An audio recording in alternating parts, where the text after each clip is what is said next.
ये एक मशीन है जिसको टेलीग्राफ बोलते हैं। टेलीग्राम नहीं, टेलीग्राफ। इसकी नई तस्वीर यहां पर सामने है। इसका इन्वेंशन 1830s में हुआ है, कुछ 100 साल पहले। अब इसका इन्वेंशन कैसे हुआ उसकी कहानी मैं आपको बताने जा रहा हूं। शायद हमें बाइबल को समझने में या पिता के हृदय को समझने में थोड़ी बहुत मदद हो जाए। सबसे पहले समझने की कोशिश करते हैं कि ये डिवाइस, ये इंस्ट्रूमेंट, ये मशीन क्या काम करती है। दरअसल ये कम्युनिकेशन के लिए काम आती है, संदेश पहुंचाने के लिए। जैसे आज के जमाने में हम लोग फोन्स का इस्तेमाल करते हैं, हमारे पास इंटरनेट है और उसके द्वारा हम लोग एप्स का इस्तेमाल करते हैं। उन दिनों में जब संदेश पहुंचाने की लोग कोशिश करते थे तो उनके पास ज्यादा कुछ ऑप्शंस नहीं थे, उनके पास बहुत लिमिटेड ऑप्शंस थे। अक्सर बताया जाता है कि जब संदेश पहुंचाना होता था, मैसेज पहुंचाना होता था, तो लोग वो चिट्ठी में लिखकर किसी एक आदमी या नौकर या गुलाम के हाथ में रख देते थे और उसे या तो गधे पर या घोड़े पर सवार करके भेज देते थे। और वो लोग कहते थे कि इस व्यक्ति इस घर में जाकर उसे आप दे देना। जैसे जैसे टाइम बढ़ता गया, जैसे जैसे ट्रैवलिंग का जो जरिया है, जब उसमें इन्वेंशन बढ़ने लगा और गाड़ियां और फिर ट्रेन्स आने लग गई, तो ट्रेन से भी संदेश पहुंचता था। लेकिन एक व्यक्ति था जिसका नाम था सैमुअल मॉर्स।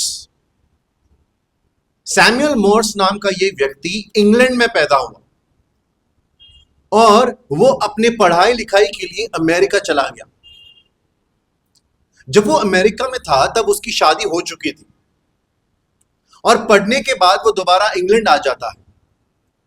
इंग्लैंड में आने के बाद उसने अपने पढ़ाई लिखाई से ज्यादा पेंटिंग में करियर बनाने का सोचा। उसे बड़ा शौक था पेंटिंग करने का, और पेंटिंग करते करते लोगों ने उसके उस सारे आर्ट वर्क को देखा और उसे कहा कि तुम बहुत अच्छा बनाते हो, तुम बहुत अच्छे पेंटिंग्स तैयार करते हो, तुम इसके बारे में क्यों नहीं सोचते, इसे करियर बनाने के बारे में क्यों नहीं सोचते। तो इन्होंने इस बात के ऊपर थोड़ा सा सोचा और एक निर्णय लिया दोबारा अमेरिका जाने का। ये दोबारा अमेरिका चले गए और वहां पर जब ये पेंटिंग्स बना रहे थे तब उस समय उनकी पत्नी का देहांत हो गया। उनकी पत्नी किसी कारणवश गुजर गई, लेकिन ये संदेश उन तक बहुत देरी के बाद पहुंचा। उनको ये मैसेज बहुत टाइम के बाद मिला और वो जब तक खत उन तक पहुंचा, जब तक मैसेज उन तक पहुंचा, तब तक बहुत देर हो चुकी थी और उन्हें समझ नहीं आ रहा था कैसे रिएक्ट करना है। जब इन्होंने इस बात के बारे में सोचा तो उन्होंने एक निर्णय लिया। उन्होंने ये निर्णय लिया कि अब मैं अपना पेंटिंग छोड़ रहा हूं और पेंटिंग छोड़कर अब मैं किसी ऐसे डिवाइस को बनाने की कोशिश करूंगा, किसी ऐसे मशीन को बनाने की कोशिश करूंगा जिसके द्वारा मेरा संदेश जल्द से जल्द पहुंच सके, लोग एक दूसरे को इमरजेंसी मैसेज पहुंचा सके। क्योंकि वो दुखी थे, उन्हें उनके पत्नी के देहांत का, मृत्यु का संदेश समय पर नहीं पहुंचा। उन्होंने अपने लाइफ का मिशन बना लिया, उन्होंने बहुत सारा रिसर्च वर्क किया, उन्होंने बहुत मेहनत की और मेहनत करके उन्होंने ये मशीन बनाया जिसे हम लोग टेलीग्राफ बोलते हैं। माइंड यू, ये मशीन कई जगहों पर आज भी यूज होता है, खास करके वॉर्स में। और इसके द्वारा वो लोग जब संदेश पहुंचाते हैं, इलेक्ट्रिक सिग्नल से जब ये संदेश पहुंचता है तो वो लैंग्वेज मोर्स कोड है, डॉट्स में जाता है, डॉट और डैश, और उससे एक सीक्रेट मैसेज या कोई भी मैसेज पहुंचाया जा सकता है। उन्होंने इसका आविष्कार किया, उन्होंने इसे पब्लिश किया, इन्होंने दुनिया के सामने इसे पेश किया, बहुत तरक्की मिली। बहुत ज्यादा फेमस हुए वो, उनके इन्वेंशन को पूरे दुनिया भर में लोगों ने पहचानना शुरू कर दिया। लेकिन आगे आपको पता है क्या हुआ? उन्होंने दोबारा शादी कर ली। दूसरी शादी करने के बाद वो दोबारा अपनी पत्नी से दूर चले गए थे काम के सिलसिले में, और उन्होंने अपने पत्नी को एक खत लिखा, और उस खत में उन्होंने लिखा कि मेरी बहुत तरक्की हो रही है, लोग मेरे इन्वेंशन को बहुत मान रहे हैं, अप्रिशिएट कर रहे हैं, लेकिन मुझे इसमें कोई घमंड नहीं, क्योंकि जो आविष्कार मैंने किया है मैं समझता हूं ये मेरा है ही नहीं। उन्होंने कहा इस आविष्कार के पीछे अगर किसी का हाथ है तो वो परमेश्वर का हाथ है। दरअसल सैमुअल मॉर्स एक प्रचारक के घर में पैदा हुए थे, एक प्रीचर के घर में उन्होंने जन्म लिया था। उन्हें खुदा की पहचान थी, और उन्होंने कहा कि ये मेरा इन्वेंशन, ये मेरा नहीं है, ये खुदा का है, ये परमेश्वर का है। और उनके उस लेटर में उन्होंने कहा याद रखना जो कुछ भी है उसके हाथ में है। भले आज हमारे पास ये मशीन है, संदेश शायद हम लोग इमरजेंसी का मैसेज जल्दी पहुंचा सकते हैं, लेकिन फिर भी याद रखना इसके ऊपर डिपेंड मत रहना, ना मेरे ऊपर डिपेंड रहना। वो अपने पत्नी से कहते हैं सबसे पहला अपना भरोसा खुदा पे रख।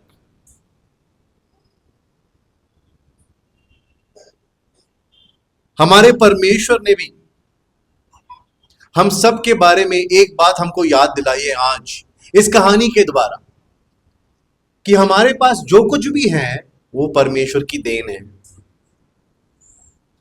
सैमुअल मॉर्स ने इतना बड़ा आविष्कार किया जिसका फायदा जगत के हर एक राष्ट्र में, हर एक देश को होने लगा, लेकिन फिर भी उन्होंने कहा यह परमेश्वर की देन है। पहले कुरिन्थियों के 4 अध्याय में लिखा गया है कि तेरे पास क्या है जो तुझे न दिया गया हो। ध्यान से सुनिए क्या लिखा है उसमें। हे मनुष्य तेरे पास क्या है, तुम्हारे पास क्या है जो तुम्हें नहीं दिया गया हो। अगर वो तुम्हें दिया गया है तो तुम्हारा घमंड कहां से आया। How beautiful. जीवन देखने के लिए एक नया नजरिया मिल रहा है।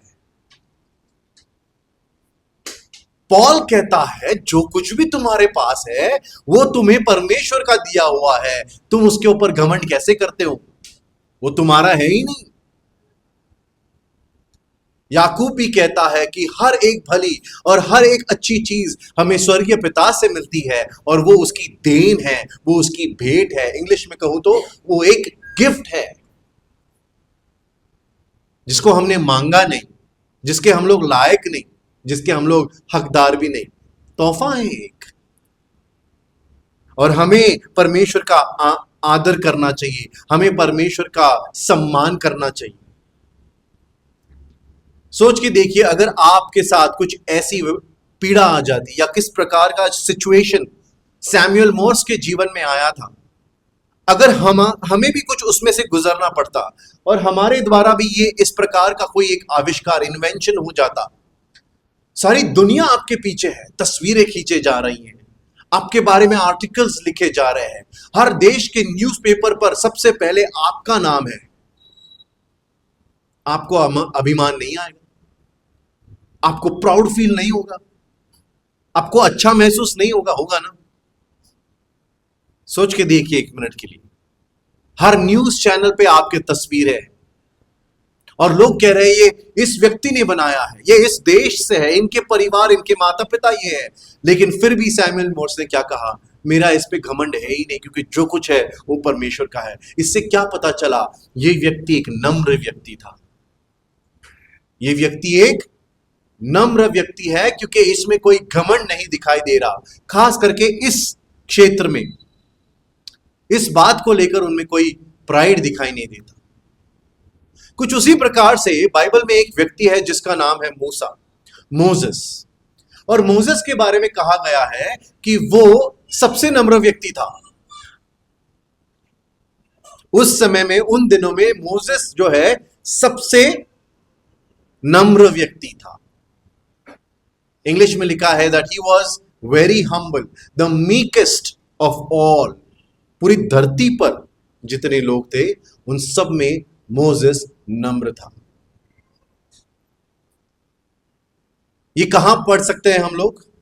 पुराने नियम में, राइट? एक्सोडस की किताब में। एक्सोडस किसने लिखा? मोसेस नहीं लिखा, बराबर है ना? पुराना नियम और उसके पहले 5 किताब मूसा ने लिखे हैं, और मूसा ही उसमें लिखता है कि मूसा उस समय में इस धरती पर सबसे नम्र व्यक्ति था। खुद के बारे में लिखता है, देखिए कितना नम्र है। लेकिन इस नम्र होने का अर्थ क्या है, जो बहुत सारे मसीह लोग आज भी समझ नहीं पा रहे हैं? What do you mean by being humble? नम्र होने का मतलब क्या है? मतलब अपने किसी भी बात के ऊपर घमंड ना करना, बराबर है? दीन होना, गरीब होना। लेकिन मैं आज आपको नम्र होने का एक नया अर्थ भी बताना चाहता हूं, जो शायद हमने पहले कभी नहीं सुना होगा। दरअसल मूसा उस समय में इस दुनिया पर रहने वाले हर एक लोगों में सबसे नम्र व्यक्ति क्यों था? क्योंकि नम्र होने का मतलब यह होता है कि यह ऐसा व्यक्ति है जिसको कुछ सिखाया जा सकता है। नम्र होने का अर्थ क्या है? सिखाया जा सकता है इस व्यक्ति को। इंग्लिश में कहूं तो he is teachable, he is teachable, he is trainable.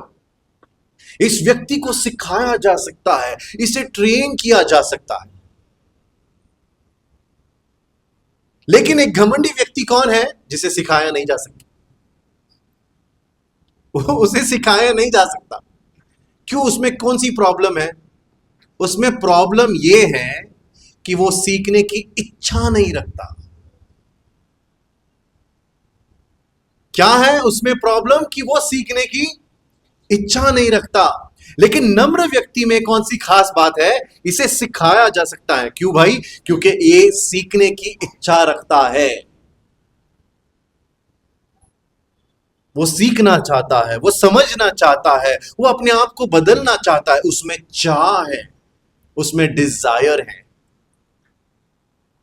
इस दुनिया में नम्र होने के कई सारे अर्थ होंगे शायद, लेकिन ये मुझे बहुत अच्छा लगा, ये मेरे हृदय को छू गया। कुछ दिनों पहले से प्रभु मुझे सिखा रहे हैं। आज हम में से कितने लोग हैं जो अपने आप को नम्र मानते हैं? है नम्र है ना? है, हम लोग नम्र बन चुके हैं ना, थोड़ी बहुत तो एटलीस्ट। मसीह में आने से पहले हम लोग घमंडी थे। मसीह में आने के बाद हमने अपने आप को सरेंडर किया। कहां? प्रभु से, दया कर हम पर। चलिए, मैं ये नहीं जानता कि हम में कितना घमंड है, लेकिन ये बात मैं जरूर जानता हूं कि हम और नम्र बन सकते हैं। आमीन। मैं नहीं जानता हम में कितना घमंड है और किस में कितना है, कितना कम होना चाहिए। I don't know, but I know one thing, कि हम और ज्यादा नम्र हो सकते हैं। कैसे हो सकते हैं हम नम्र? सीखने की इच्छा रखना, सिखाए जाने की इच्छा रखना। यदि मुझे कोई कुछ बात सिखा रहा हूं तो मुझे उसे एक्सेप्ट करने की इच्छा रखना। आज ये बहुत कम पाया जाता है लोगों में। सच कह रहा हूं ना? आज आप किसी से कुछ भी बात कहो, ऐसा नहीं करते, ऐसा करते हैं। अच्छा, अब तू मुझे सिखाएगा। कुछ दिन पहले एक बात हुई, मैं अपने वाइफ को ऑफिस ड्रॉप करने गया था, और हम लोग जब ऑफिस में पहुंचे तो कुछ सामान था जो उनको ले जाना था, और उसके लिए मैं देख रहा था कि क्या वो ले जा पाएंगे, क्योंकि बहुत सारी चीजें थी। तो मैंने पूछा भी उनसे कि do you want me to help, मैं आपकी मदद करूं? तो उन्होंने कहा नहीं, it's okay, I will manage, मैं मैनेज कर लूंगी। तो मैंने कहा ठीक है, नो प्रॉब्लम। और हम लोग बेसमेंट में खड़े थे, तो उस समय में वहां पर एक सिक्योरिटी गार्ड आए, यूनिफॉर्म, वॉकी टॉकी, वो क्या होता है, लैंडयार्ड, सब कुछ। और वो आए तो मैंने सोचा कि कुछ काम होगा शायद, लेकिन वो 1 मिनट के बाद वापस मेरे पास आए और उन्होंने कहा सर, अगली बार से आप मैम को ऊपर ड्रॉप कीजिए, बेसमेंट में आना अलाउड नहीं, यहां पर गाड़ी पार्क करना अलाउड नहीं है। ठीक है ma'am, okay sir, thank you thank you thank you. उन्होंने मुझे बोलने का मौका भी नहीं दिया। ये तो अच्छा प्रचारक बन सकता है। तो 1 मिनट के लिए मुझे थोड़ा बुरा लगा। अंदर का घमंड है ना, मुझे कह रहा था कुछ तो बोल, ऐसे बाहर निकल रहा था मानो कि क्यों, क्या प्रॉब्लम है, आपने दूसरों से कहा। लेकिन ऐसी बात हुई कि पता नहीं क्यों उस टाइम पर मैंने सिर्फ उनसे कहा ओके ठीक है। जब मैं बाहर निकल रहा था तो मेरे मन में कितने सारे थॉट्स आ रहे थे। अरे ऐसे बोलना चाहिए था, ऐसे जवाब देना चाहिए था, तू ऐसे पूछ सकता था, किसने बोला, कौन से रूल बुक में लिखा है, बताओ। लेकिन जैसे जैसे मैं चलने लगा, मैं अपने घर के करीब पहुंचने लगा, धीरे धीरे करके मेरे विचार बदलने लगे और मैं जानता था कि परमेश्वर मुझसे बात कर रहा है। और अंत में मैंने एक बात सोची कि कौन सी बुरी बुरी बात हो गई। उन्होंने मुझे कुछ गलत तो नहीं बोला है। अगर कुछ बिल्डिंग है, संस्था है, तो उनके कुछ नियम कायदे होते हैं और उन नियमों को हमें फॉलो करना चाहिए। अगर गलती से पहली बार हमसे मिस्टेक हुई हो और किसी ने हमें आके करेक्ट किया हो तो उसमें कोई बड़ी बात नहीं है, कोई गलत बात नहीं है। मैं ये नहीं कहता कि अन्याय के खिलाफ आवाज नहीं उठाना है। अगर आपको कुछ गलत हो रहा है, आपके साथ कुछ गलत कर रहे हैं लोग, और उस समय आपको शांत बैठने के लिए मैं नहीं कह रहा हूं, लेकिन मैं ये कहने की कोशिश कर रहा हूं कि आज ऐसी दुनिया बन चुकी है कि हमें अगर कोई इतना तक बोल दे अपनी गाड़ी हटा कर वहां लगाओ, हमें ये तक सहन नहीं होता। Isn't it? हमें आज ये तक सहन नहीं होता। आज इंसान सीखने की इच्छा नहीं और उसमें चाह भी नहीं है। और अगर हम एक दूसरे के साथ ऐसे बन जाएंगे कठोर दिल के, तो परमेश्वर से कैसे हम उम्मीद कर सकते हैं कि वो हमें सिखाएगा। एक अच्छी टीचर इसलिए अच्छी नहीं होती क्योंकि वो अच्छा सिखाती है, बल्कि वो अपने स्टूडेंट्स को सीखना कैसे है ये सिखाती है। एक अच्छी टीचर क्या करती है, वो अपने स्किल्स के बारे में लोगों के सामने प्रदर्शन नहीं करती, देखो मुझे सब आता है, ये तरकीब, वो टेक्निक। वो अपने स्टूडेंट्स को समझती है और जो नहीं सीख रहा ना, उसे कन्विंस करती है, उसे सिखाने की कोशिश करती है और बताती है कि सीखना कैसे है। हम सबको भी सीखने की इच्छा रखनी चाहिए। आमीन। याकूब के पहले अध्याय में और उसके 19वें वचन में लिखा है कि सुनने में तत्पर बनो और क्रोध करने में धीमा हो जाओ, धीमे हो जाओ। आप लोगों को वचन याद है ना, be quick to listen, be slow to anger and slow to speak, and slow to speak. हमसे कहा गया है वचनों में कि बोलने से पहले सोचा करो, राइट। हमसे कहा गया है क्रोध करने से पहले भी पेशेंस रखो, लेकिन सुनने के लिए तत्पर रहो। इसीलिए मैं आपसे दोबारा कह रहा हूं, आइए वचन शुरू हो रहा है, सुनने के लिए तत्पर हो जाओ कि यहोवा और उसका आत्मा इस कलीसिया से आज क्या कहने की कोशिश कर रहा है। ओके, 4 अध्याय में से उसके 20वें वचन से आगे पढ़ेंगे। आइए। तब मूसा अपनी पत्नी और बेटों को गदहे पर चढ़ाकर मिस्र देश की ओर परमेश्वर की उस लाठी को हाथ में लिए हुए लौटा। तब यहोवा ने मूसा से कहा, जब तू मिस्र में पहुंचे तब ध्यान रहे कि जो चमत्कार मैंने तेरे वश में किए हैं उन सबों को फिरौन को दिखलाना, परंतु मैं उसके मन को हठीला करूंगा और वो मेरी प्रजा को जाने न देगा। और तू फिरौन से कहना, यहोवा यों कहता है कि इज़राइल मेरा पुत्र वरन मेरा जेठा है, और मैं जो तुझसे कह चुका हूं कि मेरे पुत्र को जाने दे कि वो मेरी सेवा करे, और तूने अब तक उसे जाने नहीं दिया, इस कारण मैं अब तेरे पुत्र वरन तेरे जेठे को घात करूंगा। तब ऐसा हुआ कि मार्ग पर सराय में यहोवा ने मूसा से भेंट करके उसे मार डालना चाहा। तब सिप्पोरा ने एक तेज चकमक पत्थर लेकर अपने बेटे की खलड़ी को काट डाला और मूसा के पांव पर यह कहकर फेंक दिया, निश्चय तू मेरे लिए लहू वाला मेरा पति है। तब यहोवा ने उसको छोड़ दिया। उस समय खतने के कारण वो बोली, तू लहू वाला पति है। मूसा एक बैसिनेट में रखा गया था और नील नदी के बीच में उसे छोड़ दिया था। सब लोग सोच रहे होंगे, हर एक परिवार का व्यक्ति मोसेस के सोच रहा होगा कि मोसेस सही सलामत तो है। मिरियम उसकी बड़ी बहन छिप कर देख रही होगी कि मेरे भाई की वो टोकरी कहां जा रही है, और धीरे धीरे करके उसने देखा कि वो सुरक्षित है, परमेश्वर ने उसे बचा कर रखा। लेकिन यहां पर परमेश्वर के इस जन की कहानी एक नया मोड़ ले लेती है। कैसे? प्लीज ध्यान दीजिएगा आप। जिस परमेश्वर ने मूसा को, जब वो नया जन्मा हुआ बच्चा था, जिस खुदा ने उसे बचाकर रखा, सुरक्षित रखा, आज वही खुदा मूसा को मारने क्यों जा रहा है? क्या भला कोई बाप ऐसे कर सकता है कि वो अपने ही संतान की जान ले? जिस पिता ने मूसा को चमत्कार रीति से बचाकर रखा, एक मकसद के लिए बचाकर रखा, सुरक्षित रखा। आइए पढ़ते हैं दोबारा, इसमें क्या लिखा है। 4 अध्याय में जो हमने पढ़ा उसमें लिखा है 24वीं आयत से कि तब ऐसा हुआ कि मार्ग पर सराय में यहोवा ने मूसा से भेंट करके उसे मार डालना चाहा।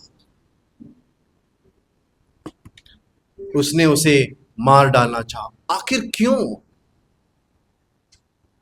बहुत सारे लोगों को इस पैसेज से लेकर या इस कहानी से लेकर बड़ी तकलीफ होती है समझने में कि खुदा ऐसे कैसे कर सकता है। इनफैक्ट इसी कहानी के पहले अगर आप ध्यान से पढ़ोगे तो लिखा है कि परमेश्वर ने मूसा से कहा कि तू इजिप्ट जा, करेक्ट, और फिरौन से कहना कि मेरे लोगों को जाने दे। अगर वो नहीं जाने देगा तो मैं उसके पहले जन्मे हुए बच्चे को मार दूंगा, मैं उसके ज्येष्ठ पुत्र को मार डालूंगा। परमेश्वर को क्या हुआ है कि वो लोगों को मारने पर निकला है? आप कहोगे ब्रदर, फिरौन ने अपना मन कठोर कर लिया था ना।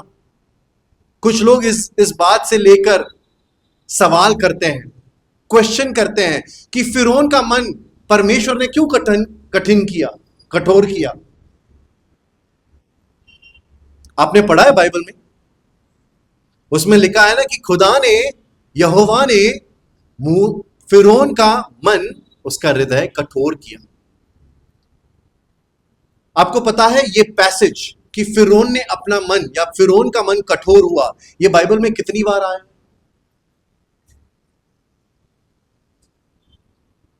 ये बाइबल में टोटल 14 टाइम्स आया है। 14 बार इसका जिक्र है कि फिरौन का मन कठोर हुआ है, हार्ड हुआ है। लेकिन क्या आपको पता है, उन 14 बार जो जिक्र है कि फिरौन का मन कठोर हुआ, उसमें से 7 बार ऐसे लिखा है कि फिरौन ने अपना मन कठोर किया, और 7 बार ऐसे लिखा है कि परमेश्वर ने फिरौन का मन कठिन किया। 7 बार ऐसे लिखा है कि फिरौन ने अपना मन को हार्ड किया है, रिजर्व कर लिया है, और 7 बार लिखा है कि परमेश्वर यहोवा ने फिरौन का मन कठिन किया है। आखिर क्यों? ध्यान से सुनिए। फिरौन ने अपने मन को पहले कठिन किया, फिरौन ने अपने मन को पहले कठिन किया, लेकिन परमेश्वर ने उसे 10 बार मौके दिए हैं। हर विपत्ति मूसा के लिए या इजरायली लोगों के लिए नहीं, बल्कि मिस्र देश और फिरौन के लिए मौका था नम्र होने का। हर विपत्ति फिरौन के लिए मौका था नम्र हो जाने का। लेकिन फिरौन ने फिर भी अपना मन कठिन कर लिया, और यहोवा कहता है ठीक है, अगर तुझे ऐसे ही रहना है तो तू ऐसे ही रह। अगर तुझे अपने मन को रिजर्व करके रखना है, कठिन करके रखना है, तो तू अपने मन को कठिन करके रख। क्यों? क्योंकि परमेश्वर का प्रेम जबरदस्ती नहीं करता। यहोवा ने फिरौन का मन कठिन नहीं किया, फिरौन ने अपने मन को पहले कठिन किया है। और यहोवा उसके पास जाकर मूसा के द्वारा कई बार उसे चांसेस दे रहे थे, कई बार नम्र होने के लिए मौके दे रहे थे, और वो नहीं हो रहा था। इसलिए लिखा है कि परमेश्वर ने उसे वैसे ही रहने दिया, उसके मन की कठोरता में, कठिनता में उसे वैसे ही उसी सिचुएशन में रहने दिया। कुछ उसी प्रकार जैसे हमारे भी साथ परमेश्वर कभी जबरदस्ती नहीं करते। अगर आप ना बोलते हैं तो परमेश्वर शायद आपसे दोबारा पूछेंगे, सुनेगा मेरी बात, मानेगा मेरी आज्ञा। लेकिन एक व्यक्ति अगर ना बोलते चले जाए तो याद रखिए, परमेश्वर उसके साथ जबरदस्ती नहीं करता, बल्कि उसे अपने हाल पर छोड़ देता है। रोमन्स की किताब में इसीलिए लिखा है कि परमेश्वर ने उन लोगों को उनकी हाल पर छोड़ दिया। लोग अपने मन को कठोर कर लेते हैं, प्राइड, घमंड। मैंने आपसे बताया ना, नम्र का ऑपोजिट है घमंड, कठोर कर लेना अपने मन को। और फिरौन कैसा था? वो सिखाया जाने की के लिए इच्छा नहीं रख रहा था, वो बदलने की इच्छा नहीं रख रहा था, वो नम्र होने के लिए कोई भी एफर्ट नहीं दिखा रहा था। और प्रभु ने उससे कहा, ठीक है, तुझे जैसे रहना है तो वैसे रह। कुछ उसी प्रकार जैसे हमारे साथ भी कई बार परमेश्वर हमसे पूछते हैं, चर्च जाएगा तू? और हम कहते हैं, नहीं प्रभु प्लीज आज, प्रभु बहुत लेजी फील हो रहा है, प्रभु बारिश के चांसेस है, प्रभु कल मैं अपने गाड़ी में पेट्रोल भरना भूल गया, प्रभु आज, नेक्स्ट टाइम यूट्यूब, प्रभु यूट्यूब। और प्रभु क्या कहते हैं? तेरी मर्जी। जिसे आज भी शायद हमें लगता होगा, अरे यार और कितना टाइम है इस सरमन में, और क्या है इसमें से समझने के लिए। समझ गए हम लोग, कठोर है मन इसका।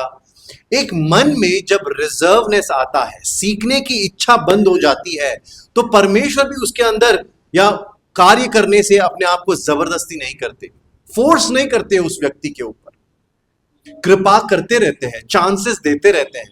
लेकिन फिर भी परमेश्वर चाहते हैं कि हम अपनी इच्छा से सीखें, हम अपने आप को समर्पित करते रहें। इसीलिए फिरौन ने अपने मन को कठोर किया और परमेश्वर ने उसे वैसे रहने में अलाउ कर दिया। अब ध्यान से सुनिए, प्रभु ने फिरौन मूसा से कहा कि जाकर उन्हें यह बात बता। कौन सी बात बता? कि एक आखिरी विपत्ति है, अगर तू नहीं मानेगा तो तुम सबके घर के प्रथम जन्मे हुए और फिरौन, तेरा फर्स्ट बॉर्न चाइल्ड, वो मरने जा रहा है। ये जजमेंट है, एक नया न्याय है। जो तू अपने आप को नम्र नहीं कर रहा है, इसका नतीजा है, अब तो सुन ले, अब तो जान ले, अब तो जाने दे मेरे लोगों को, ये एक न्याय आने वाला है फिरौन तेरे ऊपर। यह संदेश प्रभु ने मूसा के हाथ सौंपा, टेलीग्राफ की तरह, है ना। यह संदेश मोसेस को दिया और कहा, मोसेस जा वहां पर और जाकर बता। मोसेस अपने घर के साथ, अपने घराने के साथ उठता है, अपने बीवी बच्चों को लेकर उठता है, अपने घर के सामान के साथ, अपनी लाठी के साथ निकल पड़ता है। लेकिन इससे पहले कि मोसेस फिरौन को उसकी जजमेंट बताए, परमेश्वर ने मोसेस के ऊपर जजमेंट लाया है। इससे पहले कि तू जाकर उसे वो संदेश पहुंचाए, मोसेस तू क्या कर रहा है? लिखा है ना कि परमेश्वर ने मूसा की भेंट लेकर उसे मार डालना चाहा। आप में से कितने लोगों ने पहले पत्रस में यह वचन पढ़ा है? 1 पीटर चैप्टर 4 और वर्स नंबर 17 में क्या लिखा है कि यह समय आ चुका है कि सबसे पहले, किससे? सबसे पहले परमेश्वर के लोगों से न्याय किया जाए। सबसे पहला न्याय हमारा हो रहा है और अगर हम भी कोई परमेश्वर को उत्तर नहीं दे पाए, फिर वो कहता है कि जो लोग उसे नहीं जानते उनका क्या होगा। सोचो सोचो। सबसे पहले प्रचारकों के घर में न्याय आता है। सबसे पहले जो परमेश्वर के जन हैं उन्हें टेस्टिंग से गुजरना पड़ता है। मोसेस जाकर, इससे पहले कि वो प्रीच करे, परमेश्वर ने उसे एक टेस्ट में डाला है, उसकी परीक्षा ली है कि क्या मोसेस इसे सुनेगा, क्या मोसेस इसमें कोई बदलाव ले आएगा। आखिर क्या गलती थी मोसेस की कि परमेश्वर उसे मारने के लिए नीचे आया? क्या गलती थी उसकी? आगे की कहानी में आपको पता है क्या हुआ।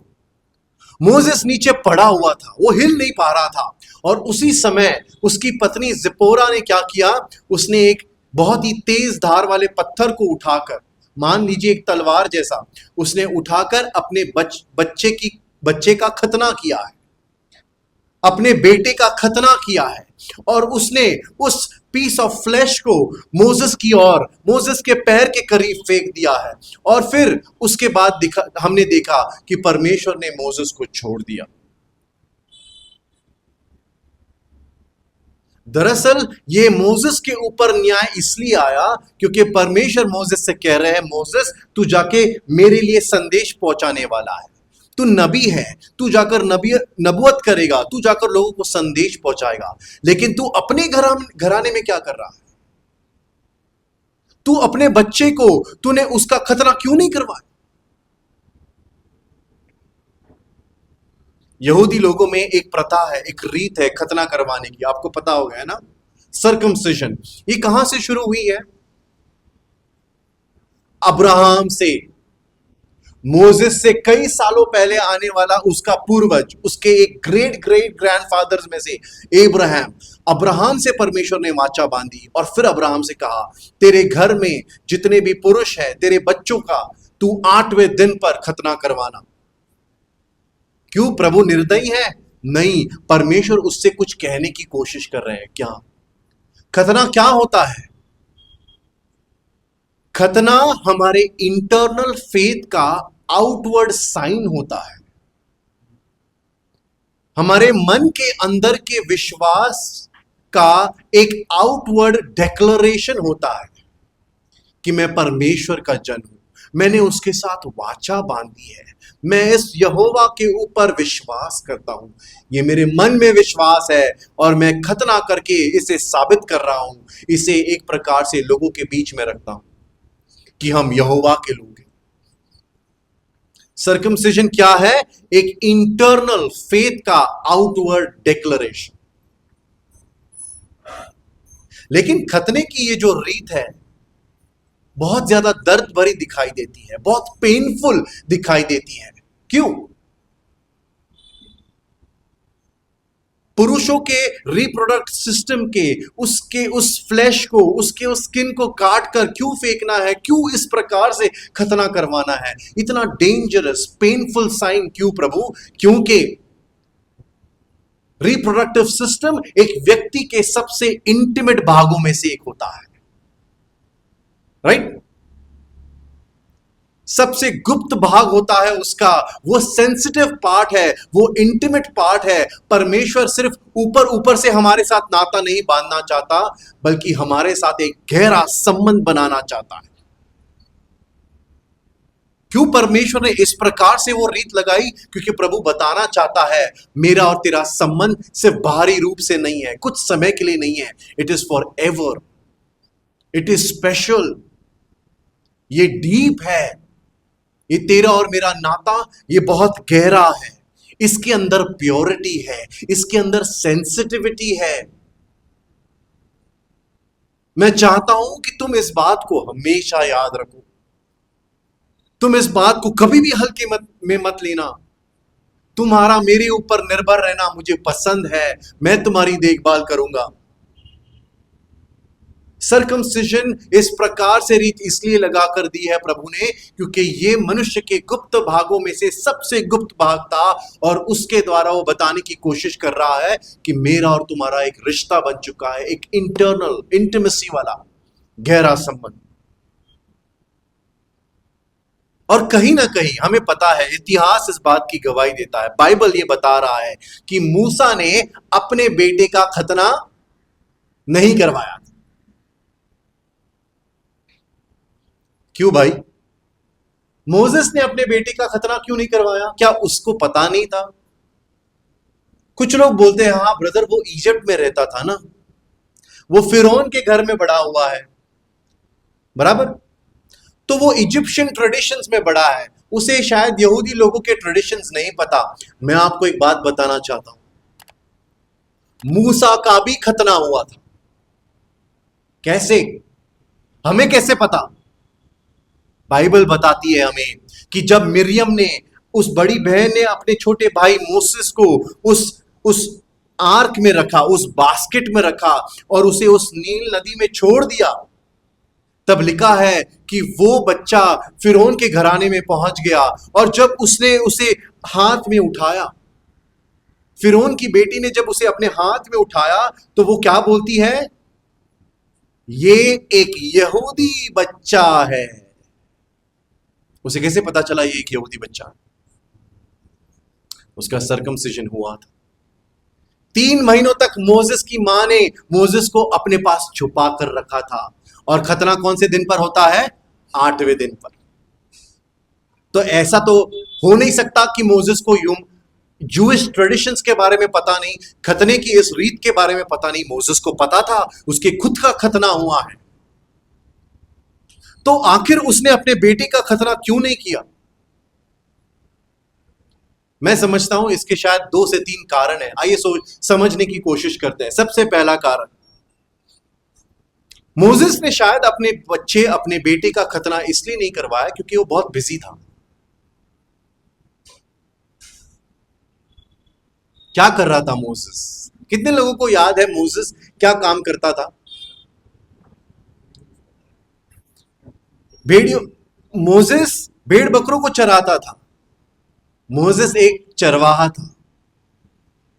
और मूसा चरवाहे की इस नौकरी में, इस पेशे में, इस ऑक्यूपेशन में शायद इतना बिजी हो गया है, पहाड़ों पर चढ़ रहा है, दूर देशों में जाकर अपने भेड़ बकरियों को घास खिला रहा है, कि वो अपने घर पर ध्यान नहीं दे रहा है। जैसे ठीक आज की दुनिया में भी घर के पुरुष इतने नौकरी के पीछे पड़ चुके हैं, इतना पैसा कमाने के पीछे पड़ चुके हैं कि उनके खुद के घर में और अपने बच्चों के साथ क्या हो रहा है पता नहीं। उन्हें काम पर से फुर्सत नहीं।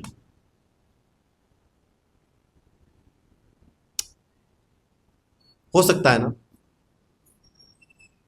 हमें दरअसल सच्चा कारण क्या है पता नहीं, लेकिन हम लोग अनुमान लगा सकते हैं। मैं भी आपसे कहने की ये कोशिश कर रहा हूं कि याद रखिए, इस जीवन में परमेश्वर से अगर आपको काम मिला है तो वो एक ब्लेसिंग है। Believe that. आपके पास नौकरी है ना, ये परमेश्वर की देन है आपके लिए। It's a blessing. लेकिन उस काम में इतना भी हमें नहीं खोना है, उस काम के द्वारा मिलने वाले पैसे के पीछे भी इतना नहीं भागना है कि हम अपने परिवार के आत्मिक उन्नति के बारे में छोड़ दें या भूल जाए। इनफैक्ट बहुत सारे मिनिस्टर्स, बहुत सारे पास्टर्स, वो लोग कई बार मिनिस्ट्री वर्क में इतना बिजी हो जाते हैं, इतनी परमेश्वर की सेवा, इतनी परमेश्वर की सेवा, कि कई बार वो अपने ही परिवार की देखभाल या उनके स्पिरिचुअल ग्रोथ के बारे में ध्यान नहीं देते। And this is the sad reality.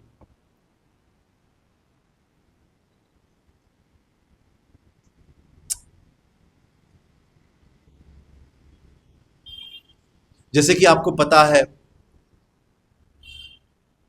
हम लोग बस कुछ ही समय पहले शादी के संबंध में, मैं और मेरी पत्नी, मैं और मेरे वाइफ, हम दोनों एक हुए हैं परमेश्वर के अनुग्रह से। एक बार उन्होंने मुझसे कहा, कहीं ऐसा तो नहीं ना कि मेरे आने की वजह से आपका स्पिरिचुअल लाइफ या आपकी बाइबल स्टडी का टाइम खराब हो रहा है? So innocent of her to say. तो मैंने उनसे कहा, बिल्कुल भी नहीं। हालांकि हां, जितना समय मैं पहले अकेले बिताता था उससे कुछ कम समय में अब मुझे बाइबल स्टडी में या प्रार्थना में बैठने को मिलता है, तो मैंने उनसे कहा नहीं, बिल्कुल भी नहीं, you are not the fault. तो मैंने कहा अब तो परमेश्वर ने मुझे सबसे पहले मिनिस्ट्री दी है, कौन सी? अपने परिवार की देखभाल करने की। Ministry comes second, family comes first. अगर मैं अपने ही परिवार के लोगों को, अपने ही घर के लोगों को परमेश्वर की सेवकाई में या उसके भय में, उसके वचनों में आगे बढ़ने में मदद नहीं कर पाया, तो मैं चाहे लाख लोगों के सामने भले सेमिनार्स करूं या 1000 लोगों के सामने प्रचार करूं, क्या फायदा? क्या फायदा? लिखा है मूसा करीब करीब 30 लाख को लीड करने वाला था, सभी यहूदी लोगों को, लेकिन अगर वो अपने ही घर के लोगों को नहीं लीड कर पाया तो क्या फायदा? इतना बिजी होना, इतने काम के पीछे भागना is not good, it is not spiritual at all. ये गलत है। दुख की बात यह है कि इस देश में हमें शायद थोड़ी और मेहनत करनी पड़ती है पैसा कमाने के लिए, मैं समझता हूं, इट्स गुड, ठीक है, लेकिन याद रखिए हमारा सबसे पहला फर्ज हमारा परिवार है। हमारे बच्चों को परमेश्वर के भय में बढ़ाना, परिवार के सदस्य के लोगों को एक चेलों के समान मिलकर प्रभु में लीड करते रहना हर एक बाप, हर एक मां की जिम्मेदारी है, हर बड़े भाई, हर छोटी बहन की जिम्मेदारी है कि वो लोगों को लीड करे। शायद वो बिजी था। दूसरा कारण शायद ये होगा क्योंकि उसकी पत्नी यहूदी नहीं थी। आपको याद होगा कि मिस्र से निकलकर मूसा कुछ दिनों के लिए कहां रहने के लिए गया था? मिद्यान में रहने के लिए गया था, मिडियन में। और वहां पर रहते समय वो जथरो से मिलता है, जो जिपोरा के पिता थे, मूसा के ससुर है, और उनसे मिलने के बाद, वहां पर रहने के बाद वो उसकी बेटी के साथ शादी कर लेता है। और ये लोग यहूदी नहीं थे, इन्हें यहूदी परंपरा, यहूदी परमेश्वर नहीं पता। जैसे ठीक उसी तरह जैसे एक मसीह भाई अगर एक नॉन मसीह बहन के साथ शादी कर लेता है तो उनके आगे चल के फैमिली ट्रेडिशंस, कस्टम्स, फेस्टिवल्स में प्रॉब्लम्स आएंगी ना प्रॉब्लम्स।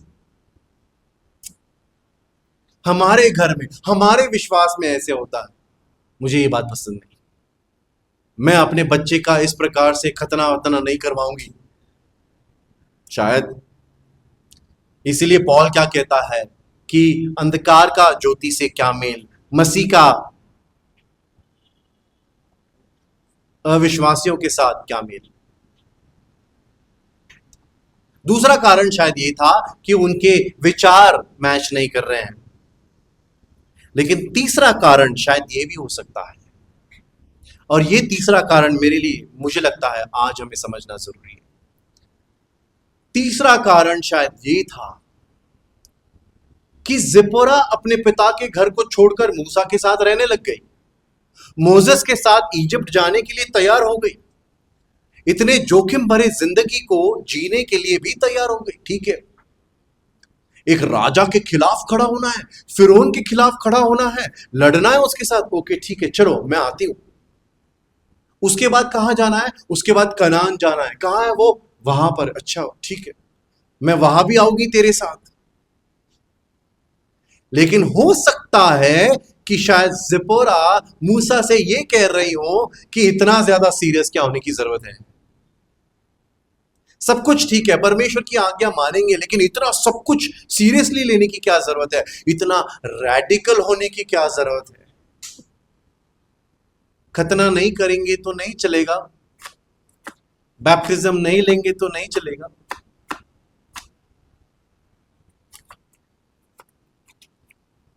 रेडिकलिज्म, लोग डरते हैं इससे, कमिटमेंट करने से। बाप रे, हर दिन उपवास करना है अगले 40 दिन, या फिर आज प्रार्थना के लिए बैठना है। अरे बाप रे, प्रार्थना के लिए नहीं बैठे तो नहीं चलेगा, आज बाइबल स्टडी के लिए नहीं गए तो नहीं चलेगा, आज संडे घर से ही कर लिया तो नहीं चलेगा।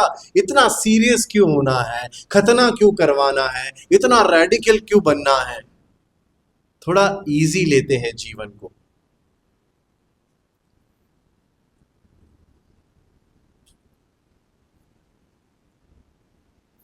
शायद यही फर्क था मोसेस और यहोशू में। मोसेस और जोशुआ में फर्क क्या था?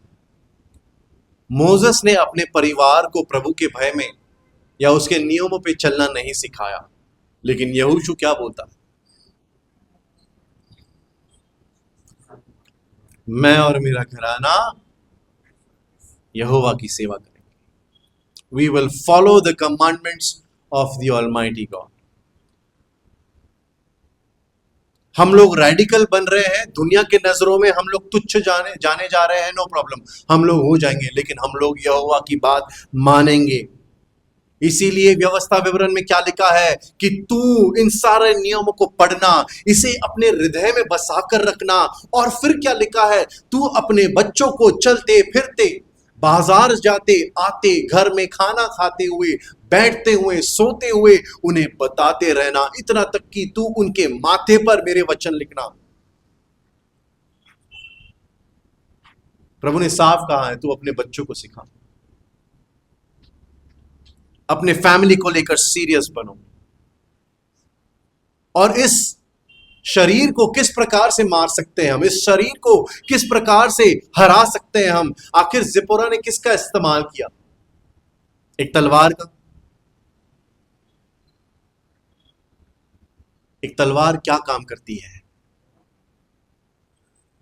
शरीर को काट कर रख देती है, उसे भेद उसके बीच में डिवीजन लेकर आती है, जो अनवांटेड पार्ट्स है उसको निकाल फेंकती है, डिजीजेस को क्योर करती है। और वही तलवार, जो वचन का तलवार प्रभु ने हमें दिया है, वो हमें इस शरीर से और इस शरीर की लालसाओं से निकलने में हमारी सहायता करता है। इसलिए पौल अब क्या बोलता है कि अब खतना हमारे हृदय का होना चाहिए, हमारे मन का होना चाहिए।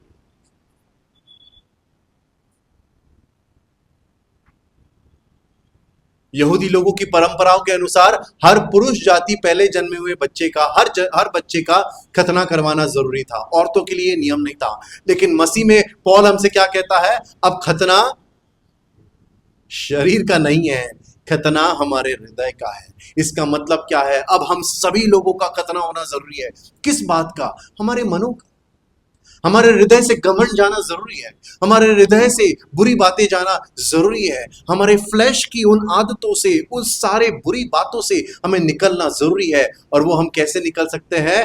यहोवा के सामर्थी वचन के द्वारा। आमीन।